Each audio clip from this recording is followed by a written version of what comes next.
voinews.id and RRI Digital on mobile application. We present various programs for you. Diplomatic Forum, The Session, Indonesian Wonder, Miscellany, Let's Speak Bahasa Indonesia, Indonesian pop and regional songs, international musical entertainment, as well as news and information about Indonesia and abroad. Voice of Indonesia, from Indonesia to the world.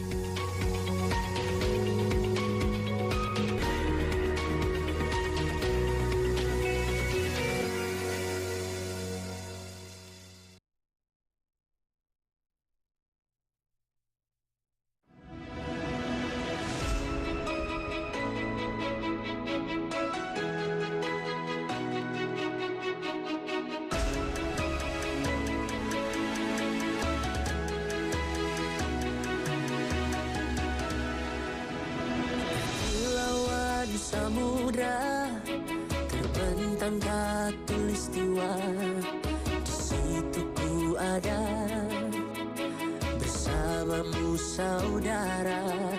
Beragam warna kita, suku tak selalu sama.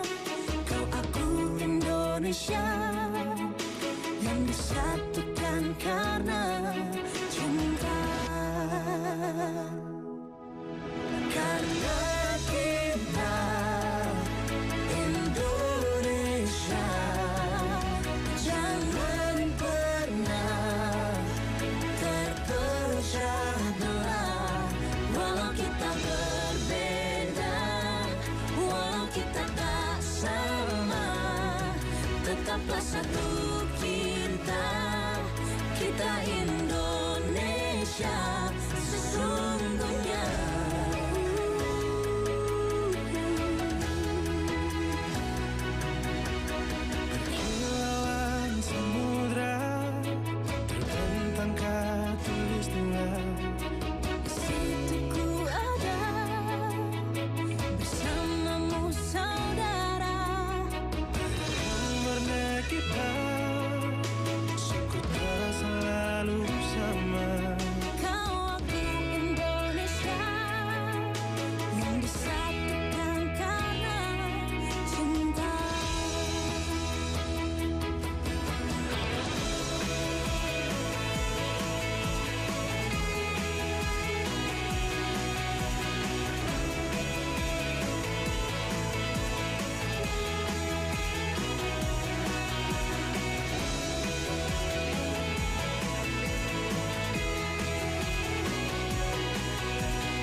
For listener, Pope Francis passed away on Easter Day on Monday, April 21st, 2025, at the age of 88 at his residence in the Vatican's Casa Marta.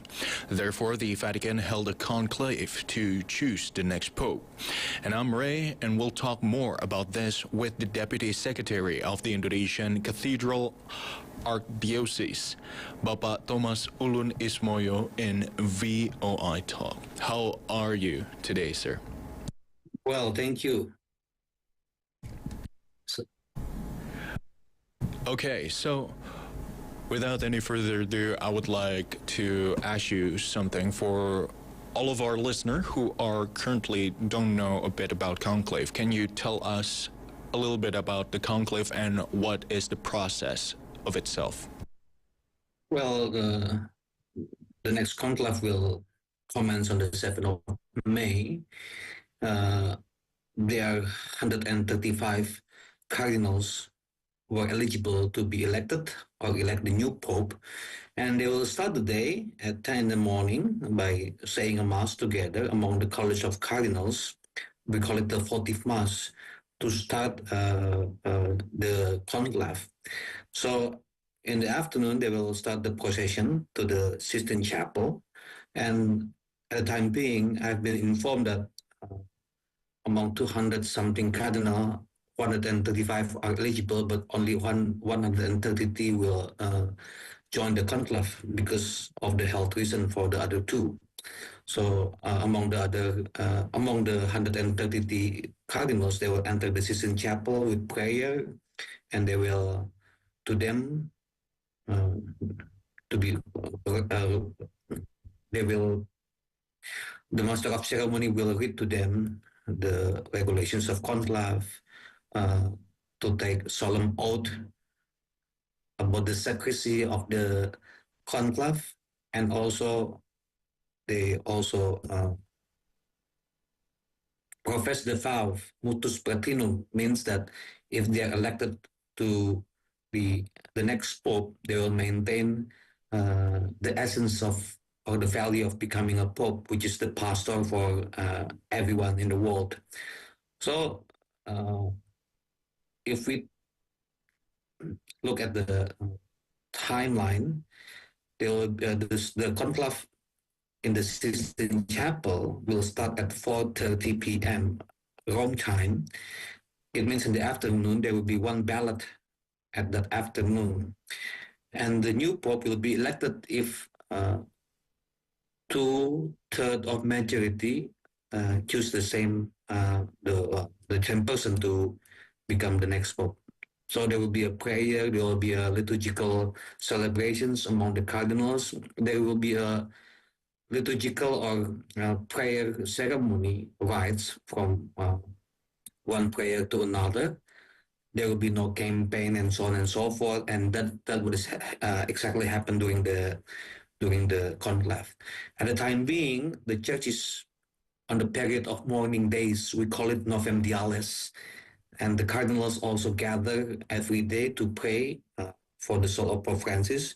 And this is also the time for the cardinals to know each other, because not many of the cardinals knows their colleague. They come from different parts of the world. Maybe the cardinals come from the Northern America, knows their colleague, but they don't know about the cardinals from Southeast Asia and so on and so forth. So this period of Novemdiales, or the period of mourning, 9 days period of mourning, also the time for the cardinals to know their colleague, and they will think together in a discernment who will be the next pope, kind of. Thank you. Okay, so you've just mentioned that there are candidates of the Pope, and what are the requirements needed to be said that they can be the next Pope? Does it have to be coming from the Vatican itself, or is there any other regulations? Yeah, the prime regulations of eligibility for becoming the next Pope, the one who have the right to vote and to be elected, is that the cardinals under the age of 80. So above 80, they are cardinals, but they don't have that voting rights. That is the regulations of voters in the next conclave. They come from different parts of the world, some working in the Vatican as a Secretary of State, as the head of this department and that department, but some of them also come from local dioceses. For example, from Indonesia, Cardinal Ignatius Suharyo, the Archbishop of Jakarta, who was appointed as a cardinal in 2019, will also come to Rome and join the conclave, because he is now still 75. So that is the main cut off, if we can say that, of age to be eligible for be elected or have a voting rights. Okay, so speaking of the conclave itself, it is known for its secrecy, and can you tell us a little bit why it has to be classified during the selection, unlike like other presidential candidates? Conclave means con together, clave, key. They will be locked outside from the world in the Sistine Chapel. It is a very traditional thing in the Catholic Church that electing a new leader, it is not through campaign, through poster, uh, but it is a moment of discernment. Discernment among the cardinals, the leaders of the church, to see what the future look like and what type of leadership that suits to the challenges of the future. We have different challenges for every era in the digital era, millennium era, war era, and so on. So the cardinals will gather together a moment of discernment, a moment of prayer, and they will see who is among them who will be able to continue to sail. If we can call the Catholic Church as a big ship, sail through the stormy waters with different type of challenges, and they will support one another as a college of cardinal. So they will see the challenges of the world, and they will see how this person, the new pope, will be able to guide the people of God, the church, in the tension between the challenges and also maintaining the Catholic values and the Catholic faith. That is kind type of conclave. It is not a campaign. We will do this, we will do that, we will do this, we will do that. It's a moment of discernment because we believe that it is not a fault from human, only from human, but filled with the Holy Spirit. So a fruit of our prayer. Okay, speaking about the next pope, is the new pope has to continue what Pope Francis has done, or the next pope has the freedom to make his own way?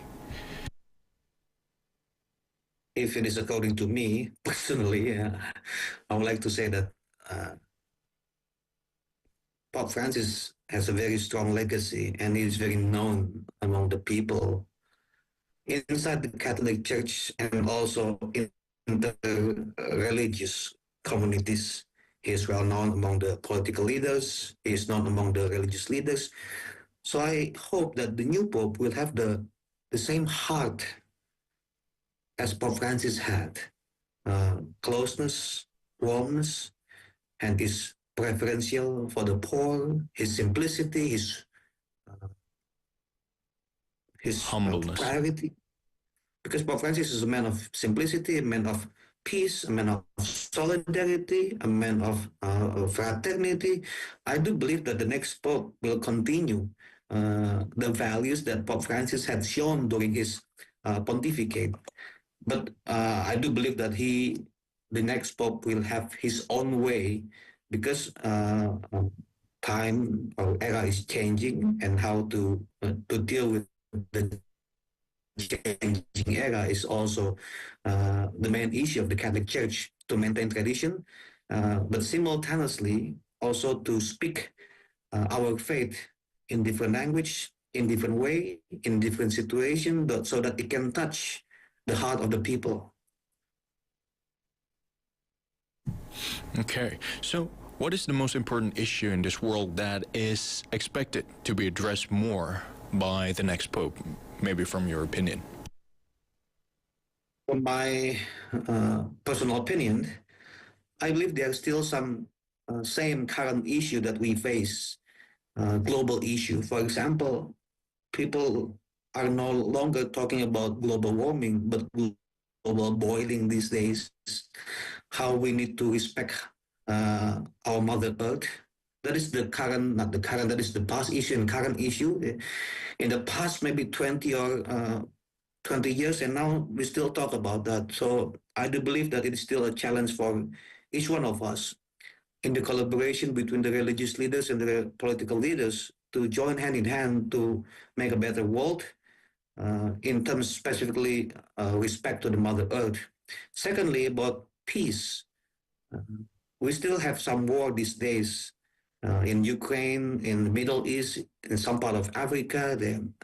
I hope the values that of peace that Pope Francis had always promoted during his pontificate, also during his last day, his last appearance in the Basilica of St. Peter Square, could always be promoted, should always be promoted by all the leaders.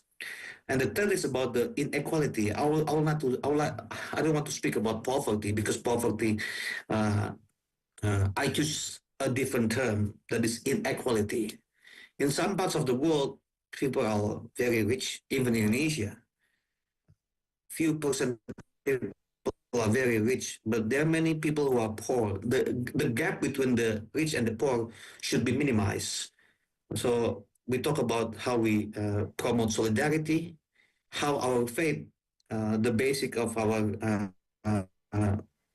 journey, spiritual journey, enables us to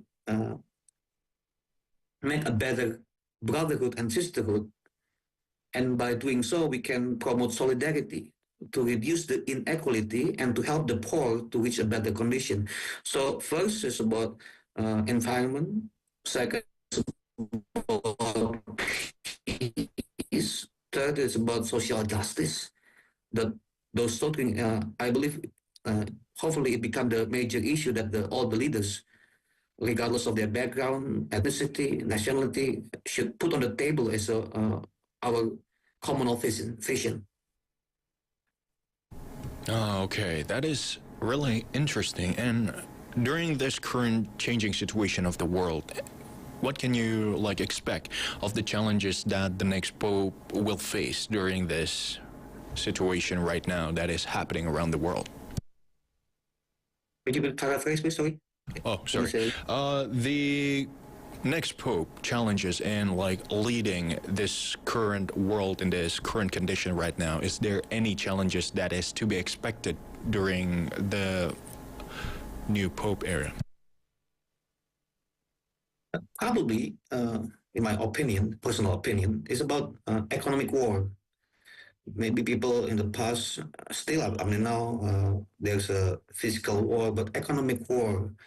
And that kind of economic war is a part of capitalism, where people try to gain as much as they can, and they forget many things, including humanity. Pope Francis said something very interesting with that. There are many refugees died on the sea when they tried to reach the new land, and there are no news about that. But if there is the share value drop to one point, it will be spread to many parts of the world. So that kind of issue about economic challenges, I believe, become our communal challenge, where people becomes greedy to gain more and more and forget about humanity. So humanity, those three things that I have mentioned about peace, about environment, about social justice, could be tied up together with the terms of humanity, and that is the challenge of the next Pope, to handle that kind of situation in collaboration, because the Catholic Church leader and the Pope is not. He is a president, but he is not a president like any other country. So he doesn't have any military power. He doesn't have any military force. But so the voice of the Catholic Church, the voice of the Pope, hopefully inspires many leaders, regardless of their religious background, to collaborate, to maintain humanity, to promote humanity, to promote fraternity, sisterhood, and brotherhood. Okay. So for the final question, I would like to ask, what is your hope for the next upcoming Pope? Well, the first thing is that I would like to ask many Catholics to pray together for the next conclave that will be held on the 7th of May. There are also some not gossip, but people predict who will become the next pope. Some say it will be either Secretary of State, Cardinal Parolin, some say Cardinal Tagle, and so on and so forth. So there is always chance for every cardinal to be elected as pope, even the Cardinal of Jakarta, Archbishop Ignatius Suharyo. But the thing is that it is the work not only those cardinal electors, but the roles of the Holy Spirit, the role of God Himself. So I would like to ask many Catholics around the world to also pray that all the cardinals be filled by the Holy Spirit uh, to speak not only about an election of one person, but it is about the future of the Catholic Church, who always have the voice in our world. So it is a moment of prayer, and this moment, as I said, we hope and I would like to ask a calling for the Catholics to pray together for the conclave. May all the cardinals can uh, be filled by the Holy Spirit to choose a leader and to always maintain what the objectives of the Catholic faith, not only about the Catholic exclusively, but for the world, for our brothers and sisters. That is my first hope. The next hope is that, yeah, hopefully we will see as the white smoke comes up from the Sistine Chapel in the next maybe around the 9th or the 10th of May, because in the past the conclave normally happened or finished in 2 days. Maybe a few years ago, or not few, for a few decades ago, the longest time of conclave is 5 days, but in the past few conclave, it only took 2 days. So we believe the next pope, I hope, to continue the legacy of Pope Francis, his value, his legacy, what Pope Francis had done during his pontificate, his teaching, but also to maintain, to lead the Catholic Church uh, throughout the turmoil situations in our world with his own way, with his own leadership values,